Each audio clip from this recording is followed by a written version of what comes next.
Hello and welcome to the Hair Energy Report TV. The Hair Energy Report is my commitment to you to give you ideas and notions that you can use in your business to help you grow a more successful salon business. Ideas that you might utilize in a staff meeting, ideas that you might utilize in managing your staff. On today's Hair Energy Report, I want to explore the proposition of who's to blame. We've all heard that question in our head, who's to blame? And then the instant answer is, not me. Well, you know, sometimes it might be you. And everybody avoids taking the blame. It's a natural instinct to preserve ourselves. But some people take preserving themselves to extremes. The car broke down on the way into work, but it wasn't my fault, it was my sister's fault, who should have taken it in to have it serviced last week. We've heard that. My assistant left, and that's why I lost the client, because we were just so busy, and she didn't do the right thing and left us in the lurch. Somebody else's fault other than mine. I lost that client because the boss just didn't have the right colours in the salon at the time. We've all heard it. And these are extreme cases of preserving ourselves, when really that's not the way that we should approach life. When I ask people how they manage their time and how they feel about things, the common answers that I often hear are, it's the boss's fault. My customers are impossible. They're always in such a hurry. We don't have enough staff. How many times have you heard that? We have poor quality people in our organisation, and it's their fault that we don't get the poor equipment. Too much work to do just in the amount of time that I had to do it in. Not enough business. Too much travel. Too many phone calls. Too much email. Not enough staff to answer the desk.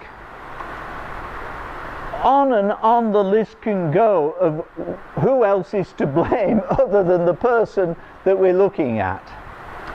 Psychologists actually have a name for it. It's called externalizing. And the reality is that it's generally not all the fault of one person anyway. So there has to be sharing of the blame. But we often have people that just pass everything over to somebody else. You've often, I'm sure you've had Christmas cards or notes from people where they've said, another year's gone by and we didn't get together, we really must get together. Well, that's externalizing it. They're giving the responsibility of not getting together to you, when really it takes two to tango. It would be just as easy for them to pick up the phone and say, hey Stuart, hey Joan, why don't we get together on blah blah blah date? But what they've done is externalized it and passed all the blame onto somebody else, you. And it's easy at that point to have to do two things: nothing about it and nothing will change, or two, you can pick up the phone and make a time to get together and exchange. That's called the Christmas card syndrome. Now, there are some serious dangers of externalizing your problems. In fact, I had a business partner that had me in the end totally confused. He avoided blame for absolutely everything. And you know, everything was always somebody else's fault. And I just couldn't, in the end, I just couldn't cope with the problems. And he really believed it.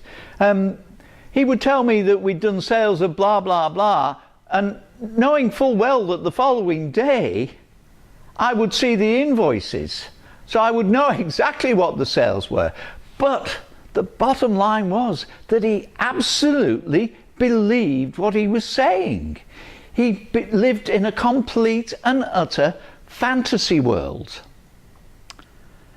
And in the end, people just can't cope with the fantasies that go on in their world, and they move on. I moved on from him because I just couldn't cope with him externalizing the blame, and every responsibility was somewhere else. Totally fantasized.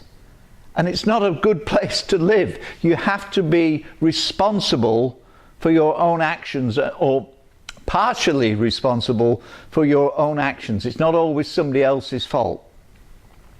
As hairdressers, as service providers, it is part of our role to gloss over problems and not tell the client of problems that they might be experiencing with their hair.